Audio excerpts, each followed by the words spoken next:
Okay. Our final two speakers for the afternoon, we are so privileged and honored that we have such incredible activists with us. Activism has been one of the hallmarks of the past 2 months in this country, and the bravery to stand up sometimes when you are doing that all alone, and that these two individuals have done that work, and we have a lot to learn, not only in this community, but also within Canada and on the international stage. We have two incredible speakers. I'm going to bring them both up. The first is Craig Benjamin. Craig Benjamin is the campaigner for the human rights of Indigenous peoples with Amnesty International.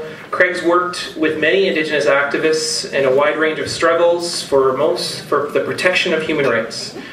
He represents Amnesty International during the final stage of a deliberation over the Declaration of the Rights of Indigenous Peoples at the United Nations. And so we are very pleased to have Craig. Please welcome Craig to the stage over here.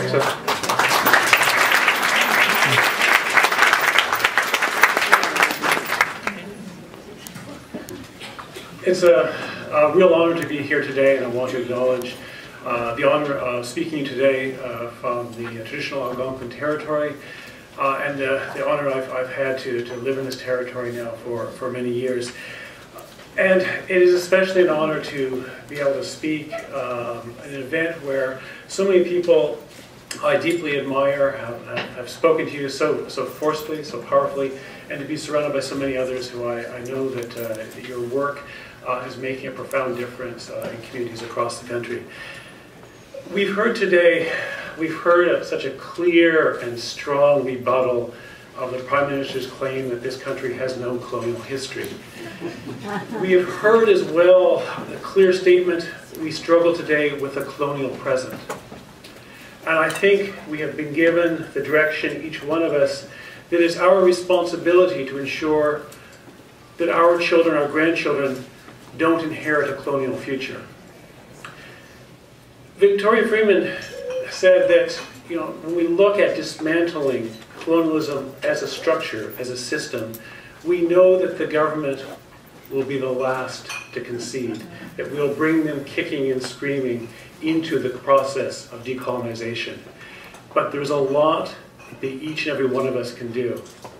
And there's amazing resources out there that provide guidance to us as individuals about the ethics of the practice of being a good ally, of working together toward this end.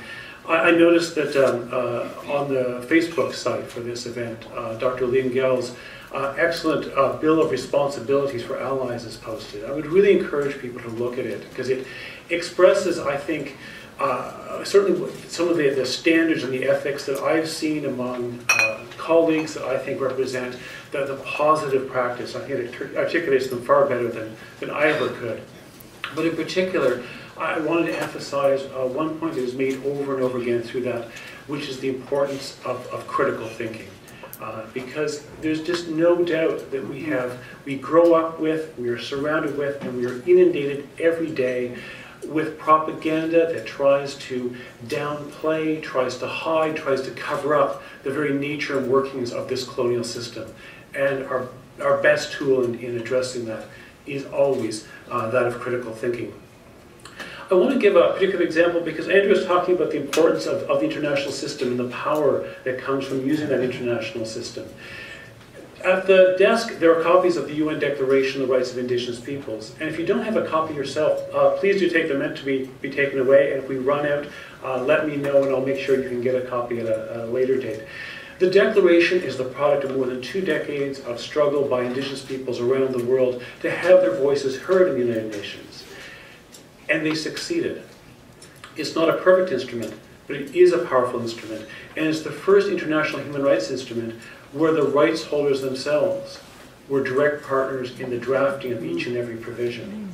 It was an extraordinary accomplishment. It was an accomplishment that was achieved despite the fact that any number of experts with long experience in the United Nations system said that it couldn't be done. But it was achieved anyway. But and many people will know that when the Declaration was adopted more than 5 years ago, in 2007, Canada was one of only 4 nations to vote against the adoption of the Declaration. that wasn't all that Canada did. Canada actually led an attempt to have the declaration blocked from going forward. And Canada reached out to countries with utterly horrendous records in respect to Indigenous peoples and tried to bring them into an alliance against this declaration. And they ultimately failed. And when the vote went through and the declaration was adopted, there was a story that appeared and the next day. The title was "Tories Defend No in Native Rights Vote." And the story begins, "The rights of non-Native Canadians would have been threatened had the government not opposed the Indigenous Rights Declaration the United Nations overwhelmingly approved yesterday," Indian Affairs Minister Chuck Strahl said. The article goes on to directly quote Chuck Strahl, who was minister at the time, by saying, "By signing on to this international human rights instrument, by signing on, you default to the document saying that the only rights are the rights of First Nations. And of course in Canada, that's inconsistent with our Constitution." Absolutely shame. That is, first of all, utterly wrong, and anyone who reads the Declaration will see that it's wrong. But it's wrong at a deeper level than the words and the facts of the instrument. It's wrong at a level that claim that the advancement, the recognition of the rights of Indigenous peoples is a threat to non-Indigenous peoples is an offense to the very concept of human rights.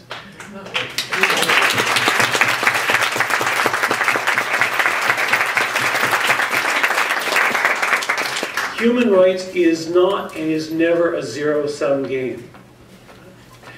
And I think of the words that began the day today when Albert Dumont talked about the fact that when Canada stole the lands of Indigenous peoples, there may have been material gain, but there was spiritual loss. And that to me resonates with one of the central concepts that I've always believed in as a human rights activist, as one which goes to the heart of all of these instruments. It goes to the reason we adopt and promote these instruments, and that is promotion of the human rights of everyone benefits everyone. And the violation of human rights in every instance diminishes us all. And for us as a nation, as a country, to accept, to turn our back on persistent, decade after decade after decade of grave and systematic violation of the rights of Indigenous peoples, without a doubt diminishes Canada as a country and diminishes us as citizens in that country. And instruments like the Declaration give us another way. We began the day talking about the need to build respectful and reciprocal relationships. And when you look at international human rights standards like the Declaration, you see again and again, talk about collaboration, talked about mutual agreement. This is a declaration that has strong provisions for the respect of the land rights of Indigenous peoples, respect for that right of free, prior, and informed consent. But again and again, it emphasizes that achieving that respect, achieving that protection, benefits us all. And I think that when talking about changing the language, I think we need to shift to that language where we recognize that advocating for, standing up alongside Indigenous peoples in the defense of their rights is simply good for us all. And I want to maybe briefly give you a couple of examples. I already talked about the achievement of the Declaration itself. And this was the adoption of the Declaration was an extraordinary victory of the international Indigenous peoples movement, a victory of people representing their own rights on the international stage, but also clearly demonstrating their expertise in the articulation of those rights. It was a struggle in which non-Indigenous peoples organizations played a very specific role, and that role is one of holding our own governments to account, holding them to account for when they stood up in the United Nations and tried to oppose the Declaration, to say to them, you can't do that in our name. And I think that element of accountability is crucial. Andrew mentioned the right of free, prior, and informed consent, which is central to the Declaration. The right of Indigenous peoples to make their own decision what's best for their lands, for their communities, for their lives, for their children, is so fundamental to the principle of self-determination and runs right through the Declaration. And this is when Canada actually talks about the substance of its opposition to the Declaration. Canada still today talks about free, prior, and informed consent and the unacceptability of free, prior, and informed consent, that it's excessive, that it is threatening to the rights of non-Indigenous people. We have a long struggle ahead of us to convince the Government of Canada to accept the right of free, prior, and informed consent. But we can still make progress, and there's such an extraordinary achievement, and others in this room will know the story better than me. And I know, for example, Dr. Leanne Simpson has worked really closely with the people of Grassy Narrows. But just very quickly, people of Grassy Narrows in northwestern Ontario did an extraordinary thing. They're now in 10 years of a blockade against industrial logging on their land. And they've carried out their campaign for the right to their own forest, to their own land, in so many fora, in so many ways. But one of the ways that they did this, when the province of Ontario was utterly refusing to stop licensing logging on their lands, is that they collaborated with organizations like the Rainforest Action Network and Forest Ethics and others, and they went after every company involved in the chain of processing the wood from their land. And eventually, they so thoroughly embarrassed Boise Cascade that was selling green labeled paper that was 100% sourced in Grassy Narrows, that Boise Cascade, in the midst of an International Day of Action, actually publicly stated that they would no longer purchase paper that was, a pulp for their paper that was sourced from Grassy Narrows until the community gave its consent.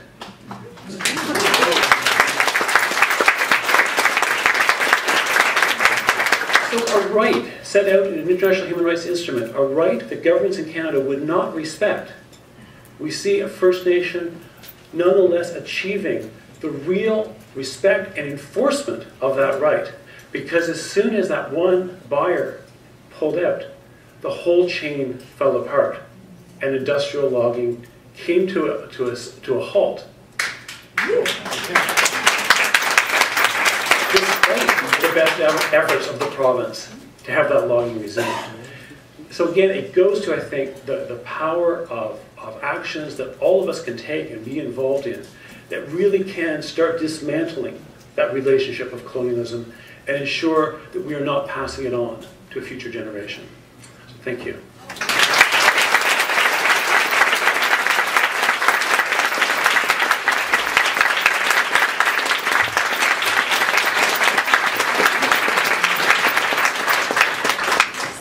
I can't think of a more brilliant and sharper way an inspiring way to end our multitude of sessions in this continuing work. We have a question for both of you or one of you, or please just address your name first and then address it over here. So. Okay, I'm going to give you a little bit of background, but the question is, I do actually have a question, is, how best do we actually build, somebody talked about this healthy marriage. And, but I want to speak clearly that there's two things that really I'm standing here representing. And first is, I come from a small country called Malta. And my parents immigrated. And it is a incredibly oppressed place that was oppressed for thousands of years. So until 1964, they were forced to teach English in the schools, and until there was independence. So I think the biggest thing I want to say about that is that what I really hope will be part of our rebuilding our relationships is the opportunity to tell our stories. Not all of us come here as superior people. I was, only knew my parents to be very oppressed. So, first of all, we're not all anything. We're all very unique human beings. The second part is that I come here as part of the Canadian Peace Initiative, which fundamentally we want a Department of Peace in Canada, and we also want a culture of peace to be built within Canada as being a major principle. But generally, fundamentally, what we're trying to do is reimagine our relationships in our homes, in our communities, with the diverse peoples of Canada, because we know that it is sick. We have a very sick place.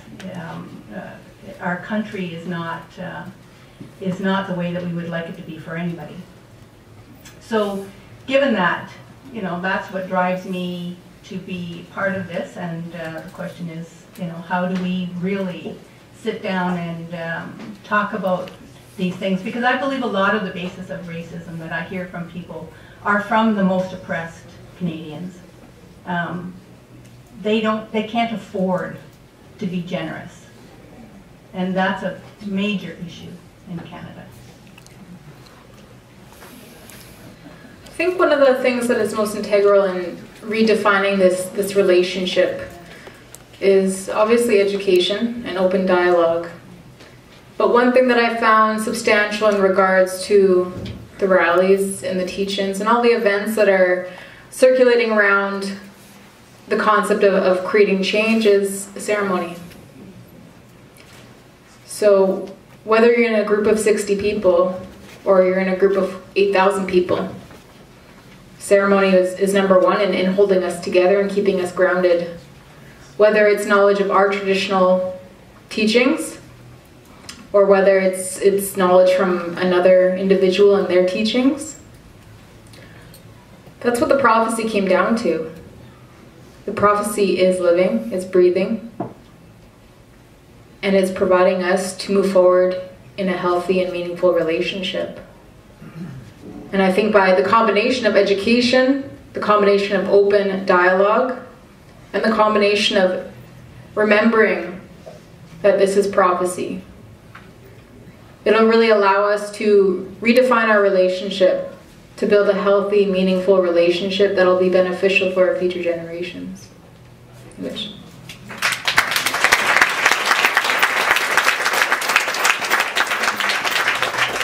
I think it's really worthwhile to always remember that the change can be achieved at often at a very personal level, and often has to start there.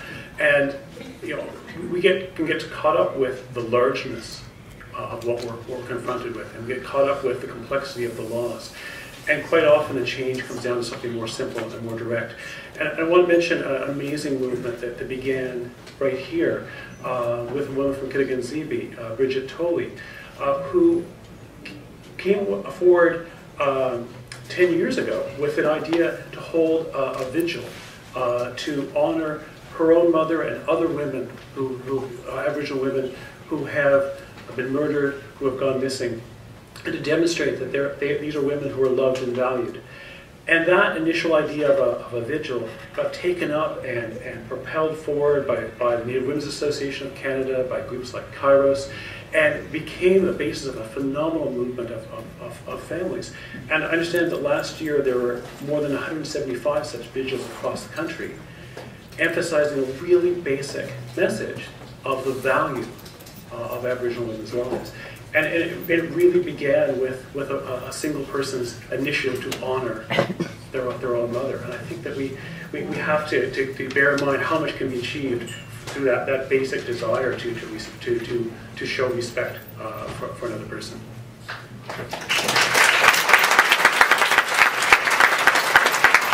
Okay, so we're going to go with 3, so that all of you just please be very brief in your comments, only because we have a whole set of things we've got left. Oh wait, we just got more people up there. Oh, there, okay, it's unity. Okay, perfect. Okay, wonderful. So you could sit down if you want. I will draw upon you, but we've got basically these 3 left. Okay, so we'll start here, okay, and then there, and then the group. The group of cookums, as always, and with the grandmothers. That's always the way to go. Yeah. Okay. Go ahead over there. My name is Marion Moore. That's the name of my assimilation. I don't know my other or how to speak my language. I was born on a reservation. I was then scooped from my reservation. I was raised in a white family. And because of this, I don't know where to begin. I believe that because of my unique status, I have a voice in both the settler camp and the native camp. However, there is a barrier. I've been shut out of conversations because I've been called, excuse the term, an apple. I've been shut out of conversations because I look like this. There's a very large crack in the unity and the conversations through which a lot of us have fallen. There are thousands of us. I'm another one of those thousands. I am 2 generations away from this. This is the face of assimilation. I have been told I am not white and I can never be loved by anyone white. That's what I was raised. That's what my mother told me. She told me she'd never be able to wash the filth out of me. I've also been told by Niigaan on their lands that I am not Niigaan because I was not raised there. I cannot be Niigaan because I do not have an attachment to the land. I wasn't raised there. I have been told by Ojibwe that I am not Ojibwe and can never be Ojibwe because I have never grown up on that land. I've grown up here. There are thousands of us, fallen feathers, featherbloods. These are 2 of the terms that we're using. We have been told by both sides of this conflict box that we don't belong. I don't see a conflict box. I see people. Can you see me? Can you see us?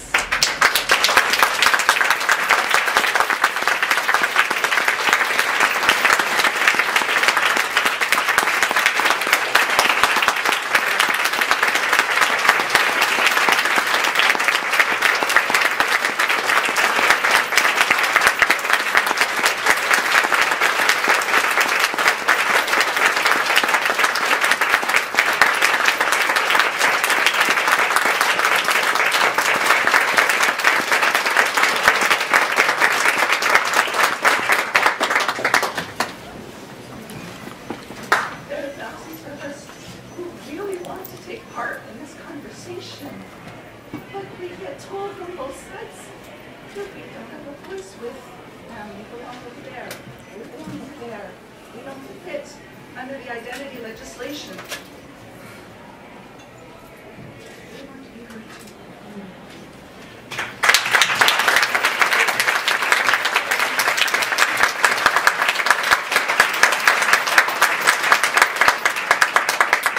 I just want to say miigwech for sharing your stories. One thing that remains vital in this circumstance is Creator knows. It doesn't matter what legislation says. It doesn't matter what people and communities say. Because you know in your heart who you are and where you come from. The Creator knows in your heart and in your mind and in your spirit who you are and where you come from. And that's integral to who we are as Indigenous peoples. Self-identity. That's what's important. Forget the politics. Ceremony surpasses politics in all occasions. And the Creator is here for you. Miigwech.